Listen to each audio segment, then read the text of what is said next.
जब स्थितियां सामान्य हो तो हर कोई कुछ कर गुजरता है, उसके पास बहुत सारे ऑप्शन होते हैं। लेकिन कुछ ऐसे लोग होते हैं जिनके पास कोई ऑप्शन नहीं होता है, इवन पैसे तक नहीं होते हैं, कि इतना ही होता है कि किसी तरीके से वो अपना घर चला ले। लेकिन ऐसी स्थिति में पढ़ाई लिखाई बहुत मुश्किल हो जाता है। लेकिन इसमें कुछ ऐसे लोग होते हैं जो हार मानकर घर पे बैठ जाते हैं, कुछ भी नहीं करते। लेकिन कुछ ऐसे लोग भी होते हैं जो कभी हार नहीं मानते। और ऐसा ही एक शख्स आज हमारे बीच में मौजूद है जिसने भीख मांगकर पढ़ाई की है। नमस्कार, मैं हूं एंकर ज्योति और आप देख और सुन रहे हैं लाउड स्पीकर 90 FM। और आज की कर्मयोगी श्रृंखला में हमारे साथ स्टूडियो में मौजूद हैं एक कंजर समाज के व्यक्ति सुनील। सुनील, स्वागत है आपका हमारे स्टूडियो में। Thank you ma'am. तो सुनील, सबसे पहले तो अपने बारे में कुछ बताओ मुझे। मेरा नाम सुनील कुमार है। मैं जंगल जोगियावारी करैया क्षेत्र से हूँ। तो मेरा जिला डिस्ट्रिक्ट महाराजगंज पड़ता है। और मैं कंजर समाज से बिलोंग करता हूँ, जो एक ऐसा समाज है जो भीख मांग करके अपना जीवन जीता है, अपने जीवन को व्यक्त करता है। यहाँ तक कि अपने बच्चों के साथ यदि वो भीख नहीं मांगेंगे तो उनके बच्चे भूखे मर जाएंगे, वो कुछ नहीं कर पाएंगे। तो इसीलिए मजबूरन हमारे माँ बाप को, मेरे माँ बाप ने भी मांगा है, तो मेरे माँ बाप भी मांगते हैं और बाकी के सभी लोग मांगते हैं। मांग करके खाना, जो भी है चावल वगैरह पैसे वगैरह इकट्ठा करते हैं, फिर वो अपने बच्चों को जिलाते हैं, उनको खाना वगैरह मांग कर ही खिलाते हैं। तो बेसिकली इससे तो घर ही चलता है ना।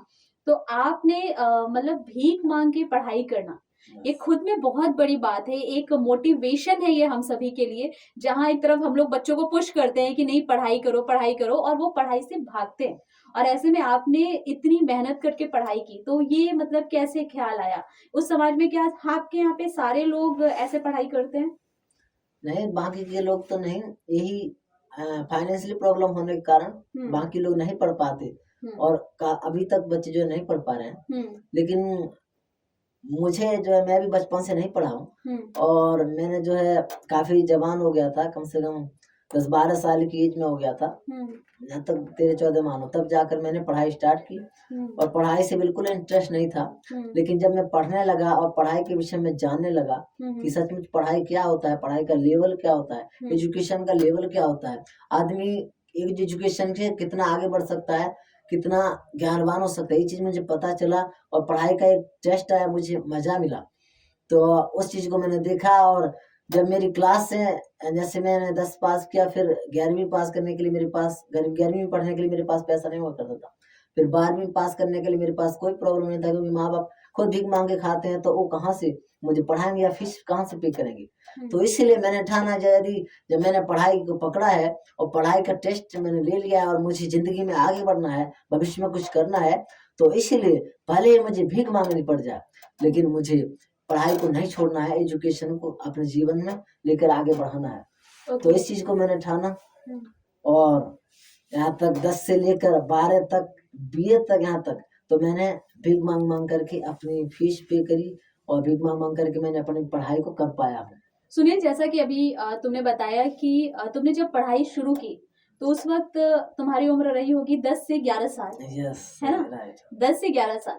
तो 10 से 11 साल के जब आप थे तो किस क्लास में एडमिशन लिया? ओके, मैं 1 से लेकर जो है, जो LKG UKG होता है मुझे पता ही नहीं, कक्षा 1 क्लास 2 क्लास 3 क्लास 4 क्लास तक होता है, मुझे कुछ पता नहीं। लेकिन एक गवर्नमेंट स्कूल था हमारे गांव से 5 किलोमीटर दूर, मुझे पैदल जाना पड़ता था पढ़ने के लिए। तो वहां पर मेरे एक भाई हैं, उन्होंने मेरा एडमिशन करवा दिया डायरेक्ट कक्षा 5 में। अच्छा। क्योंकि बड़ा भी है, अगर इतने बड़े लड़के को कक्षा 2 में 1 में बैठाया जाए तो बहुत ही शर्मिंदगी की बात, क्योंकि छोटे बच्चे थे। तो इसीलिए मेरा एडमिशन डायरेक्ट 5 में करा दिया गया और मुझे कुछ नहीं आता है। लेकिन पढ़ना जो है, मुझे जिस प्रकार से टीचरों ने सिखाया, समझाया, बहुत सारे टीचर, मैं उनका बहुत ही धन्यवादित हूँ कि उन्होंने मुझे सलाह दिया, पढ़ाई के बारे में बताया, सिखाया। मैंने भी ध्यानपूर्वक मेहनत करके पढ़ा और फिर मुझे पता चला कि सचमुच में पढ़ाई करना कितनी अच्छी बात है और कितना अच्छी लाइफ हो सकती है पढ़ाई करके। तो जब आप क्लास 5 में सीधे बैठे, ठीक है जी, आप ना ही आपको नर्सरी पता है, LKG पता है, UKG पता है, आपको पता चलता है सीधे आप 5th क्लास में जाके बैठ गए। यस। तो वहां पे आपको डिफिकल्टी नहीं हुई? मतलब बाकी बच्चों को कुछ चीजें पहले से आ रही हैं, तो बेसिक जो शिक्षा होती है वो सबको पता था, लेकिन आपका वो शुरुआती दौर था, तो आपको दिक्कत नहीं हुई? दिक्कत तो काफी हुई लिखने में, मैम बोलती थी आप एक पेज नकल लिखो, तो नकल लिखने में भी मैं ऐसे लिखता था जैसे घोड़ों की टांग, बड़ा बड़ा। तो मुझे डांट पड़ती थी, बोलती थी इतने बड़े हो गए तुमको लिखना नहीं आता। तुमको जो बोलते थे वहां तक वो भी समझ में नहीं आता था। लेकिन मैंने एक चीज ठाना था कि मुझे पढ़ना है तो पढ़ूंगा, भले मुझे कितनी भी मार पड़ जाए, टीचर लोग कितना भी मारे मुझे कोई दिक्कत नहीं, लेकिन मैं पढ़ूंगा। तो ये ख्वाहिश मेरी रही और ये जुनून मेरा रहा पढ़ाई करने का। तो इस प्रकार से मैं अपनी पढ़ाई को धीरे धीरे करके अपने जीवन में बढ़ा पाया, पढ़ पाया, और अच्छी तरह से आज बीए ग्रेजुएट हूँ। और गांव में केवल मैं ही एक बंदा हूँ जो बीए तक पढ़ा हूँ। क्या बात है, बहुत अच्छी बात है। तो आपने कहा कि टीचर्स आपकी पिटाई भी करेंगे, आपको कोई दिक्कत नहीं, तो पिटाई हुई है कभी? यस मैम, गलती होने के बाद, सही से ना लिखने के बाद, उनका प्रश्न पूछने के बाद आंसर ना देने के बाद, तो टीचर को गुस्सा आता है कि इतना पढ़ाया बच्चे ने क्यों आंसर नहीं दिया। मतलब थोड़ा सा उनको भी लगता है कि तो आउटपुट कुछ आ नहीं रहा है। इस प्रकार से मेरे पीठ पर हाथ पर छड़ी लगी है। अच्छा। ऐसे मैंने मार खाया है। अच्छा, तो जैसा कि सुनील तुमने बताया कि तुम जब भी पढ़ाई करते थे तो वहाँ पे जब भी जाते थे तो भीख मांग के पैसे इकट्ठा करते थे और उससे पढ़ाई करते थे। तो एक दिन में कितना भीख में पैसे मिल जाते थे? ओके, उस समय की बात करूं, लगभग 2012-13 की बात है। जब मैंने स्टार्ट की थी, तो जब मास्टर लोग, स्कूल के टीचर्स लोग, प्रिंसिपल फीस मांगता था कि जितने बच्चे, तो सारे बच्चे महीने के पहले फटाफट अपना फीस पे कर देते।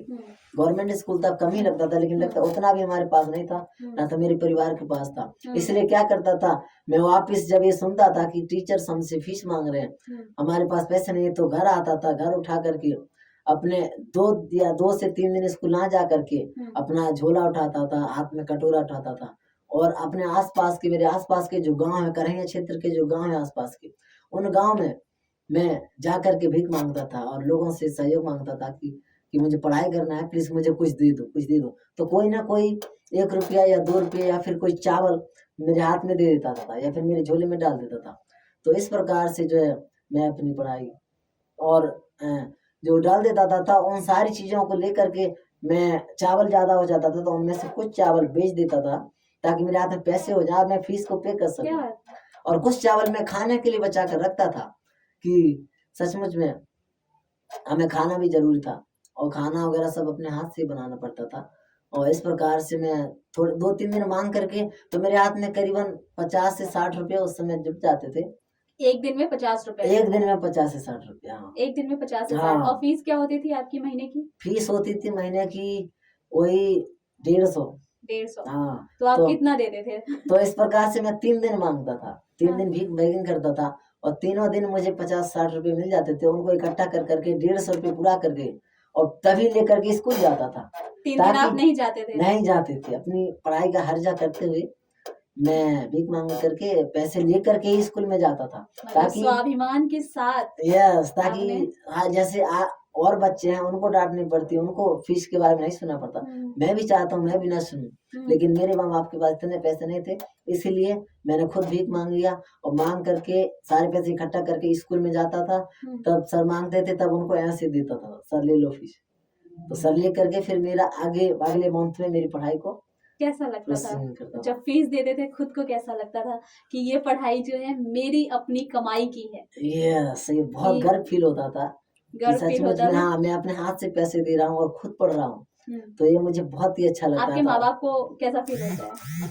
मेरे माँ बाप को तो अभी बहुत अच्छा फील होता है, बहुत अच्छे हैं कि उन्होंने ये जाना कि मेरे बच्चे ने भीख मांग मांग करके पढ़ा और आज इस योग तक पहुंच गया। अच्छा, तो आप जब भीख मांगते थे, है ना, तो एक बहुत गलत चीज होती है कि लोग कहते हैं कि तुम अच्छे भले तो दिख रहे हो, तुम्हारे पास मतलब शरीर तुम्हारा सही है, तो तुम भीख क्यों मांग रहे हो, कुछ करके तुम करो, है ना। तो जब ऐसा, क्या लोग ताने नहीं मारते थे? यस, ये बात तो सच है। जब मैं जवान लड़का हूँ और जवान लड़का था पहले, तो जब मैं भीख मांगने जाता था तो सही बात है, काफी लोग सवाल उठाते थे, आप तो जवान हो, आप काम कर सकते हो, आप रोजगार कर सकते हो, किसी के यहाँ मजदूरी कर सकते हो, भीख क्यों मांगते हो। तो ये बात मुझे शर्मिंदगी महसूस होती थी, लेकिन फिर भी मैं इन बात को अपने दिल में सहन करते हुए, अपने जीवन में सहन करते हुए कि सचमुच में लोग जो बोलते हैं बोलने दो, लेकिन मेरा जो लक्ष्य है उसे मैं नहीं छोड़ूंगा। जो एजुकेशन का, पढ़ाई का जो लक्ष्य है उसको मैं लक्ष्यहीन नहीं हूँगा, बल्कि उस चीज को लेकर आगे चल। लोग भले ही कुछ, और सचमुच में लोगों ने बहुत कुछ कहा, बहुत कुछ मैंने सुना, इन सब चीजों को सहन करते हुए मैंने पढ़ाई की, अपने समाज में सबसे ज्यादा पढ़ाई किया ऐसा? यस, हाँ ये सच आपने है। ग्रेजुएशन भी ऐसे ही किया? यस, सही ऐसे है। ही मांग मांग के? ऐसे ही तो मांगा। आपने जो ग्रेजुएशन किया वो भी सरकारी कॉलेज से है, तो कैसे, मतलब कहाँ से किया ग्रेजुएशन, कहाँ से किया आपने? ग्रेजुएशन जिस स्कूल में मैंने कक्षा 5 से 12वीं तक पढ़ा, उसी के 1 किलोमीटर आगे एक PSM पब्लिक स्कूल है, मेमोरियल कॉलेज है, तो उसमें मैंने एडमिशन लिया। तो उसमें 5,000 सालाना बोला था उन्होंने, 5,000 सालाना लगेगा कि हाँ आपको क्या करना है, कैसे भी करके आप फीस भरना है, तभी आपका एडमिशन होगा। तो मतलब आप वहाँ जाते थे, मतलब कि रेगुलर क्लास करते थे या फिर सिर्फ आप जाते थे और चले आते थे? नहीं, मैं रेगुलर क्लास करता था, लेकिन जब फीस की बात आती थी तभी मैं जो है अपने घर पे आता था रिटर्न, और कुछ अपने से भीख मांगता था, और कुछ माँ बाप भी लोग जो भीख मांग के लाते थे, उनमें से पैसे जुटा जुटा करके एक साथ करके पूरा पैसा लेकर के मैंने स्कूल को पे करता था, तब जाके वो मेरा जो भी है रिजल्ट देते थे, और जो भी है। तो आपने भीख मांग के पढ़ाई की और आपने ग्रेजुएशन भी किया, है ना? यस। और गर्व के साथ किया, स्वाभिमान के साथ किया, कोई समझौता नहीं किया, अपने दम पे किया, जो भी किया। तो ऐसे में अगर अभी आप काफी यंग हैं, अब आपका समय है कि आप कुछ करें, अपनी लाइफ में आगे बढ़ें और अपने घर वालों को भी उतने ही गर्व के साथ वो महसूस कराएं कि भाई अब आपको भीख मांगने की जरूरत नहीं है, मैंने पढ़ाई कर ली है, अब आपके लिए मैं करूंगा कुछ। तो आपने क्या सोचा है, क्या प्लान है, फ्यूचर का क्या प्लान है आपका? यस, बहुत अच्छा पूछा। फ्यूचर का मेरा यही प्लान है कि मैंने हमेशा जो है दूसरे लोगों को जो है अच्छी कुर्सी पर बैठते हुए कलम चलाते हुए देखा, लेकिन हमारे समाज के कोई भी एक बंदे को नहीं देखा, ना तो अपने खुद से, ना तो परिवार में से किसी को नहीं देखा। तो अभी फ्यूचर में मेरा यही प्लान है, मेरी यही योजना है कि मैं एक अच्छा स्कूल टीचर या अच्छा प्रोफेसर बनूं। क्या बात है! तो आप तैयारी कर रहे हैं? यस, जरूर कर रहे हैं तैयारी आप? हाँ, तैयारी कर रहा हूँ। और मुझे अभी आपने बाहर बताया कि आप दिल्ली गए थे। हाँ, यस। जॉब की तलाश में गए थे या फिर कुछ और? नहीं, दोस्त लेकर गए थे। हाँ। तो दोस्तों के साथ गया था, तो वहाँ पर जॉब के लिए भी देखा था। हाँ, क्योंकि मैं बेरोजगार हूँ, अभी तक मेरे पास कोई जॉब नहीं है। हाँ। तो क्या अभी भी आप भीख मांगते हैं? नहीं, अभी तो नहीं मांगता हूँ। अभी आपके पेरेंट्स हाँ, लेकिन मेरे माँ बाप ये है कि अभी तक भीख मांग रहे हैं। हाँ, तो अभी राशन वगैरह क्या वो भीख से ही चलता है? भीख से ही चलता है, ये सत्य। अभी भीख से ही चलता है जी, हाँ जी।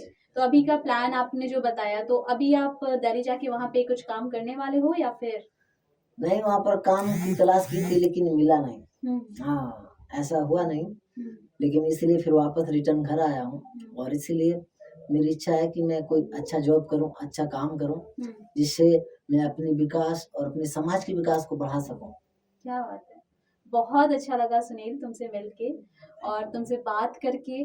मतलब मेरे लिए ये बहुत ही शॉकिंग है कि कोई अपनी पढ़ाई के लिए भीख मांगता है और पढ़ाई करता है, ऐसा जज्बा आजकल के बच्चों में बहुत कम देखने को मिलता है। आई थिंक ये हम सभी के लिए एक मोटिवेशन का काम करेगा।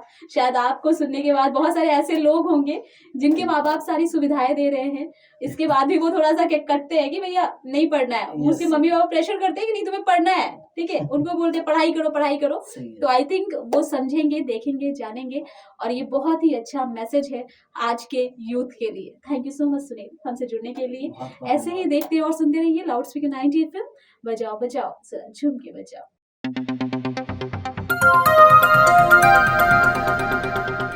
बजाओ जरा झूम के बजाओ, बजाओ बजाओ जरा झूम के बजाओ।